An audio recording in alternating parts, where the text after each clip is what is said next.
What is up, guys? It is Robert of Movies with Me, and welcome to the Zack Snyder's Justice League movie review. We probably won't have any spoilers in this. If I say we have any spoilers, I'll let you know, but I don't think we're going to have any spoilers in this movie, just to let you know. This movie was directed by Zack Snyder, and it stars a lot of people, just like from Justice League. You know the crew: Ben Affleck, Henry Cavill, you got Gal Gadot, you got Ray Fisher, Ezra Miller, Jason Momoa. You got every single damn Justice League member on here, and a lot more other people. The fact that this movie exists is incredible. I gotta give Warner Brothers huge props for actually finally saying, you know what, fuck it. We could probably make some money on this. Let's just let Zack do his thing and make the Justice League he wanted.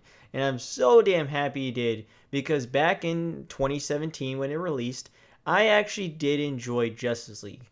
I gave it a 7 out of 10 back then, and I had fun with it. But rewatching it now before this version of Justice League, I did rewatch it, the theatrical cut, and I didn't like it nearly as much as I did back when it released. It's okay. I think I'd probably more give it a 6 at this point. Still, I don't think it's like horrible like people say, but it is okay. I don't know. But after watching this version of Justice League, oof, the theatrical cut doesn't even exist in my mind after that. Like, honestly, this movie is fucking great. This is what Justice League was. This is literally what it was. And if you know me, I love Man of Steel. I thought Batman vs Superman was really good. And so the fact that Zack Snyder got to really create what he wanted, it shows the huge difference. You don't need no Joss Whedon. You don't need no Warner Brothers to interrupt. You just need a visionary, someone who wants to create something and let them finish their damn story. And their likely scenario is that's going to be better than the interruptions. And it was, by a long shot. The original Justice League was like an hour 50. It was like an hour 50.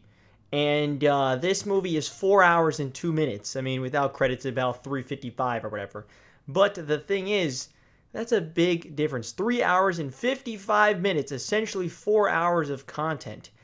Where did that all come from? Well, if you watch the theatrical cut, you could actually see so many things that just weren't a part of it, so many characters that didn't exist in the movie, so many side plots that were removed, so many main plots that were removed, so many things that were added in, like this random Russian family thing.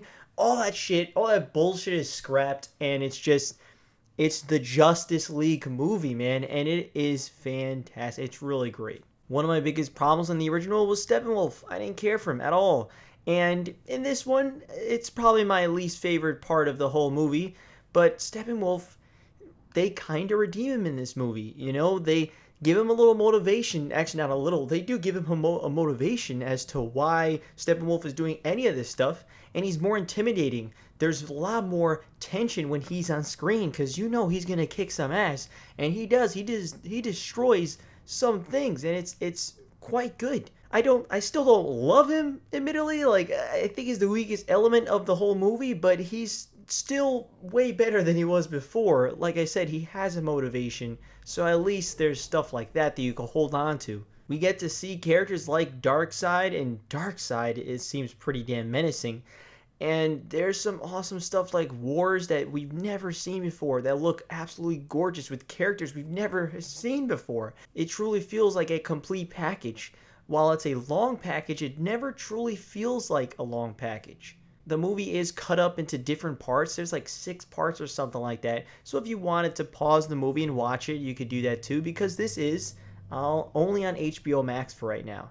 There's no, theater release. There's no Blu-ray release. This is HBO exclusive, HBO Max exclusive. So you can pause it and go, take a piss or whatever. But I actually did not. I did not stop this entire time. I watched 4 hours straight through, and I never really felt that runtime. I thought it was truly a pretty well-paced film, to be honest. One thing that I always really liked are these characters. Batman, Superman, Wonder Woman, all of them, they are still great. The actors do a fantastic job, and a lot of other characters get explored more, like Cyborg. Ray Fisher's Cyborg actually gets some screen time and gets some backstory to him, and good backstory to him. and I really enjoy him as Cyborg, and I hope that we get to see more of him, because I know there's some like stuff behind the scenes that are pretty bad, and I unfortunately I don't know if we will get to see any more of him, but he was really good as Cyborg, and I hope we do. Same thing with the Flash. The Flash gets used in an awesome way. Ezra Miller as the Flash, I really enjoy him, and they still have him as some of the more humorous moments of the movie. But later on in the film, he does some really important stuff and really adds to the team, and in a very, very impactful way, a super impactful way. That if you know what I'm talking about, you know what I'm talking about. It changes a lot of stuff if what he didn't do it. You know what I'm saying? I love the way Zack Snyder directs a movie, because visually this movie is just impressive. I think it's super impressive. I love his feel. You could tell it's a Zack Snyder movie when you're watching one. From the cinematography to just the color palette, you know you're watching a Zack Snyder movie. And for sure, Justice League is up there like that. Characters like Aquaman actually have like an internal struggle throughout the movie, and you can see it. I think Jason Momoa really pulled off the subtlety for Aquaman's internal turmoil. Like he did a really good job. Gal Gadot as Wonder Woman, she does always a fantastic job. I really enjoy her as Wonder Woman, and she does some badass cool shit. I guess it's not necessarily as deep, but you already had Wonder Woman, the full movie, and there just wasn't really a real need for some huge character arc for Wonder Woman in this movie, I guess you could say. And Henry Cavill as Superman, always really enjoy him. Always really enjoy him. And obviously, I know spoilers, but Superman's dead, but obviously he comes back to life in this one. And I always think that scene when he first comes back alive is always really good, and I really enjoy that whole moment. Obviously, like I said, it's a 4-hour movie. There's so much to talk about if you wanted to. But I'm just going to kind of, talk about those basic stuff. Like I said, I think action-wise they did a really good job. I think story-wise it's a complete package, It expanded on so many characters that we needed expanding on, like a Cyborg and a Flash. And it sucks to say, oh, it needed an expanding, because this is it. They were expanded. This is the original version. This is the movie, right? This is the Justice League. This is the actual movie. While the other Justice League, didn't do a good job at Flash or Cyborg as much, this is technically the real version. So they didn't need expanding. They were expanded. We just never got to see it. And that's what's something that's so strange but so satisfying to finally see. Like I said, I still didn't love Steppenwolf. I'm not in love with the guy, honestly. He's all right as a villain. I don't think he's bad. He's enjoyable and he's menacing in some scenes, and he gets some sort of motivation.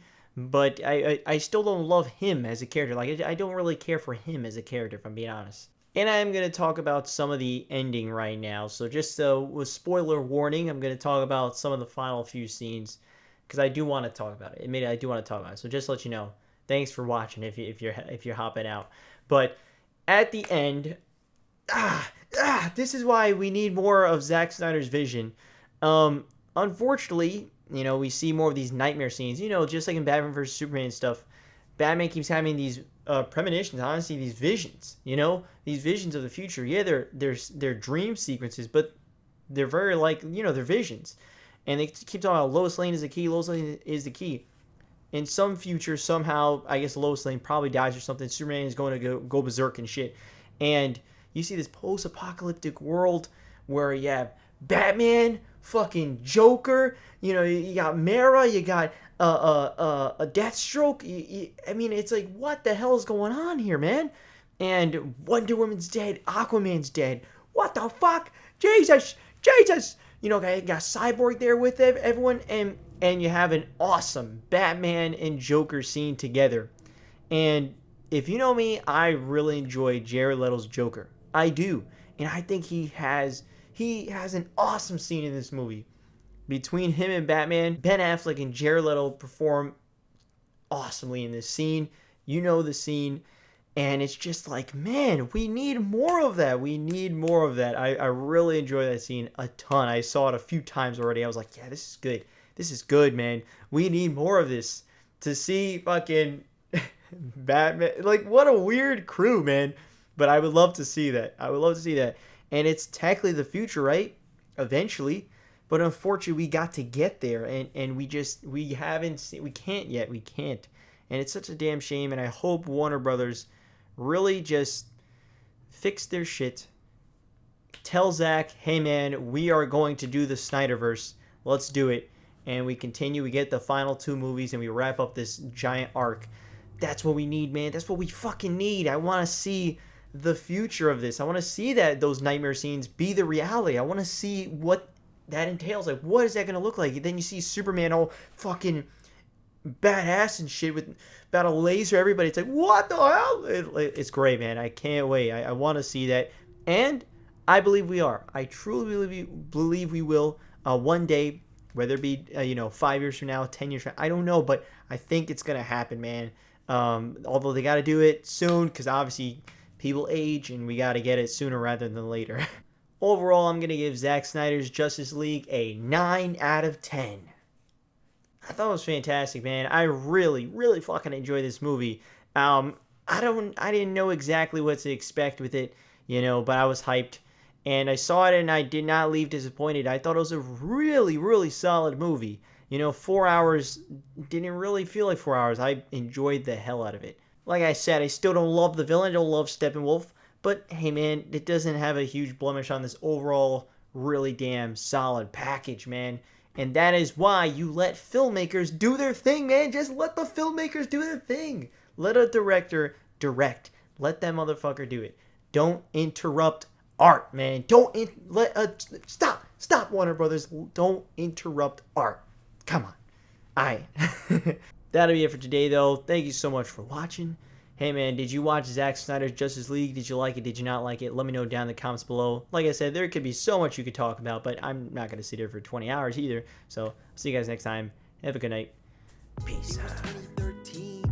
Freshman year of high school, I was like a motherfucking disciple. Followed every rule, never skip shit. Beside my ton of absences, I was like a perfect kid. Skinny white twig in the school, 99% Hispanic.